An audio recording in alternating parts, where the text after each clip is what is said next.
اهلا بيكم. انا عارف الفيديو ده اتاخر معلش، بس ان شاء الله هنحاول نكمل باسرع من كده. كنا اتكلمنا في الفيديو اللي فات في سلسله يعني ايه ماركتنج عن تعريف الماركتنج والديفينيشن بتاعه بشكل مبسط. النهارده بقى هنرجع خطوه كمان لورا عن انا اصلا بحتاج الماركتنج ليه، وايه الفكره بتاعت الماركتنج جايه منين، والتسويق ايه الفرق ما بينه وما بين البيع والماركتنج والسيلز والكلام ده كله. طيب انا كبدايه اصلا بتعلم تسويق ليه او بدرس تسويق ليه؟ عشان اعمل بيزنس. طيب اعمل بيزنس او اعمل بروجكت. طيب عشان اعمل البيزنس ده او يبقى عندي البروجكت بالشكل ده بيبتدي منين؟ لازم امشي في الموضوع من الاول. اول حاجه مين اللي بيفكر اساسا يعمل بيزنس؟ بيبتدي منين؟ ايه البدايه؟ ايه نقطه البدايه بتاعت الموضوع؟ انت فكرتك بتفكر في حاجه معينه، منتج معين، خدمه معينه، الفكره نفسها انت نفسك عايز تعمل لنفسك تسويق. فانت كبدايه الفكره هي جايه منك انت، جايه من شخص اللي هي بنسميها في الشركات ايه؟ الاتش ار، الهيومن ريسورسز او الموارد البشريه. طيب خلاص كده خلصنا. تاني خطوه على طول بتيجي ايه؟ اي حاجه نفكر فيها كده مش هتمشي الدنيا من غيرها، الفلوس مهما كان، حتى لو بسيطه جدا. انت لو انت هو نفس المثال، لو انت هتسوق لنفسك انت ومش هتعمل حتى دعايه ولا اي حاجه لسه، بس محتاج تلبس عشان تظهر على الناس، عشان تعمل اي حاجه، هتكلم واحد صاحبك تقول له على حاجه بخصوص البيزنس، اي حاجه محتاجه فلوس، مصاريف. فاول تاني حاجه على طول تبقى الفاينانس. في الشركات برضه قسم الفاينانس اللي هو التمويل، دي تاني حاجه. طب هل دول كافيين ان انت تعمل بيزنس؟ هل ده كده كفايه؟ لا طبعا، محتاج حاجه كمان.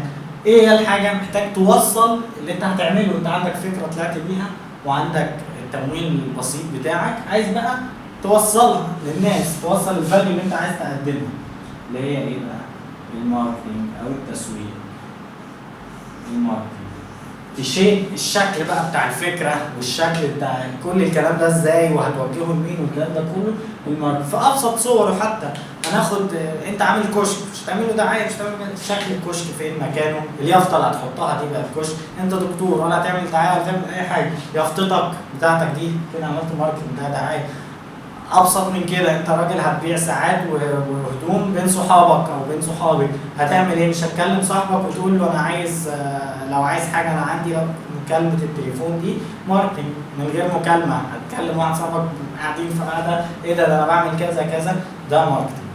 طيب هل ده كافي ان انت يبقى عندك بيزنس ويجيب فلوس؟ يجيب فلوس؟ لا، بس بيزنس او بروجكت كافي، الثلاثه دول موجودين، يبقى عندي كده بروجكت متكامل اقدر يعني يبقى نقول عليه كلمه بروجكت. زي ايه؟ عندك الحاجات اللي هي الان جي اوز او النون بروفيت اورجانيزيشنز، ماشي، ما عندهاش سيلز، عندها حاجه اسمها فاند ريزنج، عايزه تجيب برضه فلوس في شكل تبرعات. لا انا هتكلم بقى عن حاجه زي فكره منع التدخين مثلا، حملات بتاعت ان انت ما تدخنش، التوعيه بالاقلاع عن التدخين مش منع التدخين، حاجات زي بتاعت تنظيم الاسره بتاعت زمان. ناخد تنظيم الاسره دي، عندك فكره طلعت حتى لو من حد في الحكومه او حد في المجتمع او كده، فعندك اتش ار، عندك فلوس اتصرفت في الاعلانات والفلايرز والناس اللي بتوعي والكلام ده كله، فعندك فاينانس فلوس. عندك بقى الماركتنج، التسويق بتاعها او التوصيل ليها للناس في شكل اعلانات في التلفزيون، في شكل ناس بتعمل كذا كذا، كل الكلام ده بياخد شكل الماركتنج. طب هل عندك سيلز؟ هل عندك فاند ريزنج؟ هل بتلم فلوس على الموضوع ده؟ مفيش خالص. فانت وقفت هنا في بروجكت اسمه تنظيم الاسره اتعمل بس ما كانش فيه سيلز. فانت الثلاثه دول الاساسيين هم اللي انت محتاجهم عشان تعمل بيزنس، وبالتالي فالماركتنج هو الاساس، واللي بيطلع منه برضو حاجه مهمه جدا ولكن طالعه من الماركتنج اللي هي السيلز. انت عملت كل الجزء اللي فات ده بس ما طلعتش فلوس عشان ده حاجه للمجتمع، لكن انت في النهايه اتكلمنا عليه في الماركتنج برضو البروفيت مينلي، انت عايز فلوس. هنا البروفيت بتاع تنظيم الاسره كان عايز بس يعمل توعيه للناس، غرض مجتمعي بحت. انت بقى عامل شركه، عامل اي حاجه، غرضك في الاخر انك تجيب سيلز.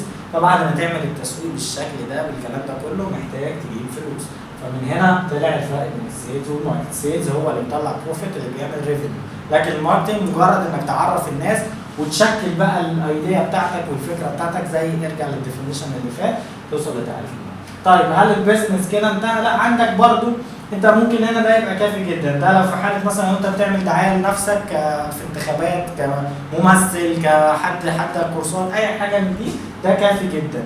لكن لو انت بتعمل منتج هتحتاج قسم كبير جدا اسمه manufacturing، تصنيع. تمام؟ او لو بتعمل خدمه ده اللي هيطلع لك برودكت، المصنع. لو بتعمل خدمه هيبقى عندك حاجه اسمها اوبريشنز، غرفه العمليات اللي بتطلع لك بروسيس دي بتطلع ازاي، الخدمه اللي بتوصل لك شكل الخدمه معينه اسمه اوبريشنز. تمام؟ مش هنتكلم كتير بقى اكتر من كده، فهمنا بس فكره الماركتنج جايه منين، والسيلز، وازاي الماركتنج هو الاشمل والاعم، لان من غيره مفيش بيزنس ولا بروجكت، لانك ما بتقولش لحد. الماركتنج يعني واصل بيه الفكره ان انت لو كلمت اصحابك ده اسمه تسويق او تعريف، ان هو مساوي شويه للكوميونيكيشن الى حد كبير. جزء البروموشن بتاعه هو التوصيل بتاع الموضوع. شكرا. ان شاء الله هنكمل بقى تفاصيل اكتر بعد كده في المرات الجايه، ونتمنى تكون مش مطوله زي المره اللي فاتت. شكرا جزيلا.